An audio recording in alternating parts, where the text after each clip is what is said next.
मंद प्रज्ञास्त एवात्र मंद भाग्यास्त। अगर मंद बुद्धि तो मंद भाग्य, और तीव्र बुद्धि आप भजन के लिए निकले। भजन जब हम देखा कि शून्य जैसा हो गया मन, न मंत्र पकड़े न नाम पकड़े न कुछ नहीं, बस जिद, वो भी जिद्दी है। अरे तूफान को रोक लेना सहज है, हिमालय को उठा लेना सहज है, लेकिन मन को रोक लेना है। ऐसा हमने योग वासिष्ठ में पढ़ा है। अब वो शून्य हो गया, जब जिद की शून्य हो गया, ना मंत्र पकड़ रहा है ना कुछ पकड़े, एकदम खड़े हो गए, पद गायन शुरू किया। अब तेरी जरूरत ही नहीं, जोर जोर से पद गायन। ऐसे थोड़ी इस पर ऐसे थोड़ी चढ़े बैठे रह गए, हर समय 24 घंटे चढ़े बैठे। तब वो धीरे धीरे धीरे फिर हाथ उठा दिया। अब वो जब सहयोग करने लगा तब आनंद आने लगा, और जब आनंद में डूबने लगा तो परिपक्व हो गया। फिर उसको थोड़ी बहुत विघ्नकारी, अंदर ही अंदर खत्म, न मंत्र में लग रहा है, न नाम में लग रहा है, न एकदम शून्याकार स्थिति। अब हम चलाना चाह रहे मंत्र, वो बिगड़ेल कुछ नहीं सन, और उसके बिना होगा नहीं कुछ। जैसे हमारे बिना वो कुछ नहीं कर सकता, ऐसे बंधन और मोक्ष का कारण मन ही है। इसको बिल्कुल हमको ठीक करना है, दवा खवानी है इसको, दवा खवा के इसको स्वस्थ करना, तभी हम भगवत प्राप्त होंगे। हमारे बिना ये कुछ नहीं कर सकता, तो इसके बिना भी हम कुछ नहीं कर सकते, क्योंकि यही बंधन और मोक्ष का कारण, इसको ठीक करना ही है। इसलिए लोक चिंता ननो धर्म चिंता न देहगा, श्रीमद् वृंदावने राधा कृष्ण भाव भृतो मम। श्री वृंदावन में यदि आपको आने को मिला है, सत्संग मिला, धामवास मिल रहा है, अब मन से तुमको निकालनी लोक चिंता ना, नो धर्म चिंता ना देहगा, खाली करो, यही करना है। लोक चिंता नहीं होनी चाहिए, कल क्या होगा, आज का तो काम चल गया, अगला महीना कैसे काम चलेगा, ये अगर चिंता है तो तुम्हें भगवान का भरोसा नहीं है। ये भजन के समय ज्यादा प्रपंच रचेगा, किसका देना है, किसका लेना है, किसने कब 10 साल पहले किसने गाली थी 10 साल पहले, वो सब याद करवाएगा। मन जलेगा, उसने ऐसा क्यों कहा था, उसने तब पकड़ो कि इस समय मंत्र जपने के लिए बैठे हुए, प्रपंच करने के लिए बैठे हुए नहीं। देखो ना, यही करता है। आप जब बिल्कुल एकाग्रता पूर्वक टीवी देखते हुए तो फिर बढ़िया है, फिर कोई परेशानी नहीं। एक कुर्सी में और आदमी बैठा लो, फिर माला ले लो, कोई परेशानी नहीं। ये हम उनकी बात कह रहे हैं जो असंग होकर मंत्राकार वृत्ति कर रहे हैं, उनकी। तब इसकी असलियत समझ में आती कि मन हमारा इस समय दोस्त है या दुश्मन। भजन के एकदम विरुद्ध खड़ा हो जाता है। लोक चिंता, और फिर क्रियाओं की भी चिंता करो, भजन हो जाएगा, अभी तो वो करना है, अभी वो करना है। वो जिस समय भजन में बैठो उस समय ये सोच लो कि अगर आसपास आग लग जाए तो भी हम नहीं उठेंगे। आसपास आग लगी हो तो भी नहीं उठेंगे। योगक्षेमम वहाम में हम करने वाले भगवान मुझे उठाए आके या आग को शीतल करें, उनका विषय है। और सच्ची कहते हैं यदि जब चल रहा है तो अग्नि की भी ताकत नहीं कि आपके रोम को झुलसा दे, यदि सत्य भाव में स्थित हो। प्रहलाद जी को आग में झोंक दिया गया, कबीरदास जी को आग में झोंक दिया गया, कुछ नहीं हुआ, क्योंकि आग में जो दायिका शक्ति है वो प्रभु के द्वारा दी गई है, प्रभु ने ही प्रकट की है। पूरी लंका जल गई, हनुमान जी महाराज की पूंछ के बार में भी झुलसन नहीं हुई। क्यों? ताकर दूत अनल जय सिरजा, जरा न सोते कारण गिरजा। बोले उनके दूत हैं जिन्होंने अग्नि का सृजन किया है, अग्नि की रचना की, जिन्होंने अग्नि को प्रकट किया है, अग्नि में जो दाहिका शक्ति दी है। लोक चिंता ना, अगर आपको भगवत प्राप्ति करनी है तो तुम्हें कल की चिंता नहीं करनी। अभी वर्तमान में जो कर्तव्य है, भजन, मन को परमात्मा तत्व में लगाना, और शरीर से जो भी क्रियाएं हों, कुछ समय तो ऐसा रखो जो क्रियाहीन भजन हो, शांत। हम तो कहते हैं माला भी मत लो उस समय, ईमानदारी वाला भजन कह रहे हैं। शांत बैठ जाओ, बस केवल आंखों के सामने मंत्र चलाओ, चाहे आंख बंद करके चाहे खुला करके, और बस देखो ये कहाँ जाता है। जहां जाए फिर इसको दौड़ा के लाओ इसी मंत्र पे, जहां जाए फिर दौड़ा के लाओ बार बार। मंत्राकार वृत्ति 10 मिनट ऐसा साधन करोगे तो कई घंटे के भजन का फल मिल जाएगा। देखते हुए 10 मिनट भजन करोगे तो कई घंटे जप का फल मिल जाएगा। बहुत प्रभाव है मानसिक चिंतन करते हुए मंत्र जपने का। पर उस समय लोक चिंता ना, और ना धर्म चिंता कि अभी हमारा ये कर्तव्य है, उस समय नहीं। और ना देहेगा अरे बड़ा दर्द हो रहा है, ये दर्द हो रहा है, वो दर्द हो रहा है। तुम्हारे किसी के दर्द तो कभी कभी होता होगा, हमारा दर्द का तो संबंध हो गया है, दर्द से हमारा तो संबंध हो गया है। जैसे तुम्हारा स्वाभाविक कभी बुखार आदि आवे तो शरीर में पीड़ा होती ना, ऐसी हमारे तो रोज बनी रहती है। इसके ऊपर उठे तब कांखना हो आएगा कि बहुत दर्द हो रहा है, फिर ऐसा आएगा। जितना तुम्हें कांखने पे आता है उतना तो रोज हमें रहता है, उतने का तो अभ्यास है इस शरीर को। उसके ऊपर जब होता है तब पकड़ के चलने की बात आती है। देहगा, और आप सच्ची मानो ऐसी स्थिति में भी गुरु कृपा से, गुरु प्रसाद से जो बैठने की, जो टहलने की, जो चिंतन की दिनचर्या, उस पर कोई फर्क नहीं। वैसे ही देह की भी चिंता नहीं करनी, धर्म की भी चिंता नहीं करनी, लोक की जीवन की भी चिंता नहीं करनी। कूद पड़ो इस मार्ग में, कूद पड़ो, खजाना ही खजाना हाथ में आ जाएगा।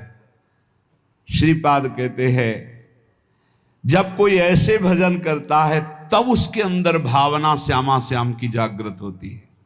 तब भावोत्सवेन भजताम रसकाम धेनुम। संत वाणी, महापुरुषों का प्रत्येक वचन भगवत प्राप्ति के लिए बहुत अमृतमय सहायक है। कह रहे हैं अंधी करोमि भुवनम बधरी करोमि धीरम सचेतन मचेतनताम नयामि कृत्यम न पश्यति नयेन हितम शृणोति धीमान धीतमति ना प्रतिसंदधाति। जो व्यक्ति बात बात पे क्रोध करता रहता है वो अपने भजन को छीण कर देता है, उसका भजन फलदायी नहीं हो पाता। अंधी करोमि, वो अंधा हो जाता है और ऐसे बात बोल देता है, ऐसी क्रिया कर देता है, ऐसी चेष्टा करता है, ऐसा संकल्प बना लेता है, उसका भजन क्षीण हो जाता है। क्रोधी पुरुष का भजन क्षीण हो जाता है, वो भगवत प्राप्ति कराने में समर्थ नहीं होता। अंधी करोमि भुवनम बधरी करोमि, गुरुजन उसे बोले समझावें तो उसको गुस्सा आ जाएगा, वो बहरा हो जाता है, उनकी बात नहीं सुन, वो अंधा हो जाता है, वो चेतन होते हुए जड़ हो जाता है। बस वो मैं ऐसा कर सकता हूं, मैं ऐसा कर दूंगा, वो अपने परम कर्तव्य को भूलकर अहित की बात बोलना लगता है, गाली गलौज करना। इसलिए बुद्धिमान पुरुष को चाहिए, जो भगवत प्राप्ति करना चाहता है, इस क्रोध रूपी शैतान से बचे। ये आ गया तो ना गुरुजनों की बात सुनेगा, ना देखेगा, ना समझेगा, जड़ जैसा हो जाएगा और बहुत गंदी गंदी बातें बोलने लगे, गाली गलौज, अपराध प्रवृत्ति, हिंसा आदि। जो उपासक भगवत प्राप्ति करना चाहता है, इस क्रोध से बचे। क्रोध बहुत ही हानिकारक है। प्रायः सुकृतिनामर्थे देवायांति सहायताम अपंथानम तु गच्छन्तम शोदरोपि विमुंचति। जब कोई सही मार्ग में चलने लगता है, दूसरों को सुख पहुंचाने की बात बोलता है, तो दैवी शक्तियां उसकी रक्षा में हो जाती हैं, वो अकेला नहीं रहता। जब कोई धर्म से चलता है, नाम जप करता है, दूसरों को सुख पहुंचाने की बात सोचता है, तो भागवतिक दैवी शक्तियां उसकी सहायता में हो जाती हैं। और जब कोई कुमार्गगामी होता है, अपंथानाम तु गच्छन्तम, गंदे आचरण में चलता है, तो उसका अवसर पर सगा भाई भी साथ नहीं देता है। दैवी शक्तियों की तो बात क्या जाने दो, अपंथानाम तो गच्छन्तम सोदरोपि विमुंचति, जो उदर से, उसी उदर से प्रकट हुआ सगा भाई वो भी त्याग कर देता है, उसका कोई साथ नहीं देता। इसलिए प्रायः सुकृति नाम अर्थे देवायांति सहायतम, सुकृतिवान बनो, धर्म मार्ग में चलने वाले बनो, भगवान नाम स्मरण करने वाले बनो, सब दैवी शक्तियां तुम्हारी सहायता करेंगी बिना मांगे। कुमार्गगामी बनोगे तो दैवी शक्तियों की बात जाने दो, तुम्हारा कोई मित्र भी, तुम्हारा सगा भाई भी तुम्हारा साथ नहीं देगा, उसको भी रोक दिया जाएगा। भागवतिक सिस्टम बाधा पहुंचा देगा, वो तुम तक पहुंच ही नहीं पाएगा। कुमार्गगामी मत बनो।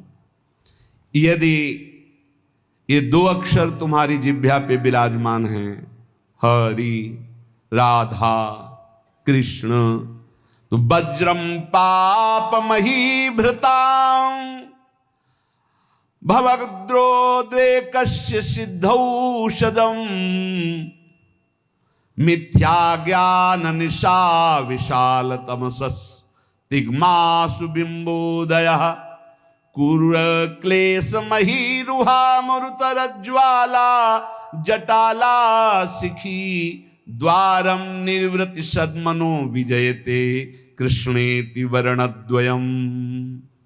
कृष्ण राधा, ये दो अक्षर जब जिह्वा से उच्चारण किए जाते हैं तो वज्रम पाप मही भृताम, जैसे विशाल पर्वत पर वज्र का प्रहार हो जाए तो चकनाचूर कर दे, पर्वत को धूर धूर बना दे, वज्र की ऐसी महिमा है। ऐसे ही नाम की महिमा है कि जिसकी जिह्वा पर चलने लगा कृष्ण कृष्ण कृष्ण, राधा राधा राधा, तो वज्र पाप मही भृताम, मानो पाप रूपी पहाड़ पर नाम रूपी वज्र का प्रहार हो गया, अब चकनाचूर हो जाएगा पाप रूपी पहाड़। पाप रूपी पहाड़ को चकनाचूर करने के लिए ये नाम वज्र के समान है। भवगद्रोद्रेकस्य सिद्धौषधम, ये संसार में जन्मना मरना इसे भवरोग कहते हैं। इस भवरोग की सिद्ध औषधि है नाम, दो अक्षर है, राधा राधा, कृष्ण कृष्ण, हरि हरि। गोस्वामी तुलसीदास जी के जासु नाम भव भेषज हरनि घोर त्रैशूल, तीनों प्रकार के तापों का नाश करने वाले आवागमन के चक्र को रोक देने की सामर्थ्य इस नाम में है। भवरोग की अचूक औषधि ये दो अक्षर राधा राधा राधा, कृष्ण कृष्ण। भवगदोद्रेकस्य सिद्धौषधम, और मिथ्या ज्ञान निशा विशाल तमसस्तिग्मासु बिंबोदयः, ये मिथ्या ज्ञान रूपी रात्रि के महान अंधकार को नष्ट करने के लिए ये नाम सूर्य है। जितना नाम जप करोगे उतना ही आपके हृदय में शुद्ध ज्ञान प्रकाशित होगा। नाम जप करोगे सिद्ध औषधि है, आवागमन चक्र से मुक्त हो जाओगे। नाम जप करोगे तो ये पहाड़ के पहाड़ पापों को भस्म कर देगा। महाराष्ट्र से कुछ विज्ञ परिकर जन आए थे, भक्तजन, तो उन्होंने कहा कि पंचकोशों का बाध किए बिना कोई मुक्त नहीं हो सकता। अन्नमय कोश, मनोमय कोश, विज्ञानमय कोश, आनंदमय कोश, इस तरह के जो कोश हैं इनका बाध किए बिना कोई जीवन मुक्त नहीं हो। और आपके प्रवचन में प्रायः सुनते हैं कि नाम जप करने से जीवन मुक्त हो जाएगा, भगवत प्राप्त हो जाएगा। तो इन कोशों का बाध तो ज्ञान से होता है। तो उनको बताया कि आप जप करके देखो, प्रश्न करने से, उत्तर प्राप्त कर लेने मात्र से संतुष्टता नहीं होगी। आप जप करो, जप करोगे कुंडलिनी जागृत हो जाएगी, जप करोगे निरंतर प्राण संयमित हो जाएंगे, षट चक्र का भेदन हो जाएगा, पंचकोशों का बाध करने वाला ब्रह्म तत्व का ज्ञान प्राप्त हो जाएगा। कौन सा ज्ञान ऐसा है जो भक्त को ना हो जाए? नाम से जो चाहोगे वो प्राप्त हो जाएगा। मिथ्या ज्ञान निशा विशाल तमसस्तिग्मांशु बिंबोदया, मिथ्या झूठा ये मायाकृत जो अज्ञान रूपी अंधकार है, इसका नाश करने के लिए नाम भास्कर के समान है, दिव्य ज्ञान प्रकाशित कर देगा। जो राम राम भी नहीं जप पाते थे, मरा मरा कहते थे, इतना नाम का प्रकाश हुआ कि राम जी के प्रकट होने के पहले ही दिव्य उनके पावन चरित्र का गान कर दिया। विश्वास करो, नाम का प्रभाव। जो सादर राम राम नहीं कह पाते थे, उन्होंने संस्कृत में भगवान के पूर्ण चरित्र का गान कर दिया। ये नाम का प्रभाव। कोई ये ना समझे कि नाम से कैसे, जो योग से प्राप्त होता है, जो ब्रह्म ज्ञान से प्राप्त होता है, वो सब नाम जपने से सब प्राप्त। और नाम जप नहीं है तो शुद्ध ब्रह्मबोध हो ही नहीं सकता। ये काशी से आए हुए एक महापुरुष की बात। मैं नित्य विश्वनाथ जी को जल चढ़ाता हूं गंगा स्नान करके। मैं नित्य वेदांत का अनुशीलन करता हूं गुरु चरणों में बैठकर। इतने वर्ष हो गए ब्रह्मानंद की प्राप्ति के लिए उपाय करते हुए, और 65-70 वर्ष की अवस्था संन्यास वेश। उनका काशी से आपका प्रवचन सुनाऊं तो केवल एक प्रश्न का उत्तर लेने आया हूं, मुझे अब भी शांति क्यों नहीं मिली? शुद्ध हूं, कहीं भी अशुद्ध आचरण नहीं, कहीं भी किसी भी तरह की कोई त्रुटि नहीं। क्या त्रुटि है जो मुझे शांति प्राप्त नहीं हुई? तुमका आपके दर्शन से पता चलता है कि आप शुद्ध साधक हैं। आपके वचनों से पता चलता है कि आप प्रयासरत बहुत अच्छे साधक हैं। पर जो हम त्रुटि पकड़ पाए वो आप पकड़ पाए? क्या आप निरंतर मंत्राकार वृत्ति करते हैं? उन्होंने कहा नहीं, बस यही एक त्रुटि है, जाओ ये कर लेना। प्रक्रिया बताई। महीना 1.5 महीना बाद जब आए थे तो खूब आनंद पूर्वक एकदम जैसे कोई अपने रिश्तेदार से मिले ऐसे, और बोले बस एकदम, क्योंकि वही एक त्रुटि है। समझ रहे हो? गुरु चरणों में बैठ के वेदांत भी पढ़ते सब, लेकिन जो चाहिए वो नहीं था। क्यों? निरंतर मन, कोई नई बात नहीं हुई, वो पकड़ नहीं पाए, शास्त्रों से पकड़ नहीं पाए। वही सूत्र है, वही सूत्र पकड़ लो, सब हो जाएगा। जो नाम प्रिय हो राम कृष्ण हरि, राधा राधा राधा राधा। पाप रूपी पहाड़ को नष्ट करने के लिए वज्र, जन्म मरण रूपी रोग को मिटाने के लिए अचूक औषधि, अज्ञान अंधकार रूपी रात्रि का नाश करने के लिए भुवन भास्कर। कौन? बोले नाम। क्रूरो क्लेश मही रुहा, मूर्तर ज्वाला जटाला सिखी। आहा, ये क्रूर क्लेश रूपी जो हमारे कर्म हो चुके हैं, बड़े बड़े भयानक वृक्षों के रूप में हैं, इसके लिए नाम प्रचंड ज्वालामयी अग्नि है। पूरे वन के वन को भस्म कर देगी एक वृक्ष की क्या। ये हमारे क्रूर क्लेश देने वाले जो कर्म जमा है, ये वृक्ष नहीं, पूरे वन के वन समझो जमा है। इनको भस्म करने के लिए अग्नि चाहिए। वो अग्नि कौन है? नामाग्नि। द्वारम निर्वृति सद्मनो विजयते कृष्णेति वर्णद्वयम। परमानंद निकेतन के द्वार में पहुंच चुके हो, यदि नाम जपना शुरू कर दिया, राधा राधा कृष्ण कृष्ण, इसलिए इन 2 अक्षरों की सदा जय हो। जिसकी जिह्वा पर विराजमान होते हैं उसकी सदा जय होती है। कह रहे भाई वृंदावन मत जाना। क्यों? बोले हम पहले से तुम्हें सावधान कर रहे हैं। एक चोर रहता है, वो तुम्हारे चित्त को चुरा लेगा। रे चेता कथयामि ते हितमिदम वृंदावने चारयन वृंदम कोपि गवाम नवाम बुध निभो बंधुर्न कार्यस्त्वया सौंदर्यामृत मुद्गिरद्भिरभितः सम्मोह मंदस्मितै रेश त्वाम तव वल्लभाश्च विषया नासुक्षयम निश्यति।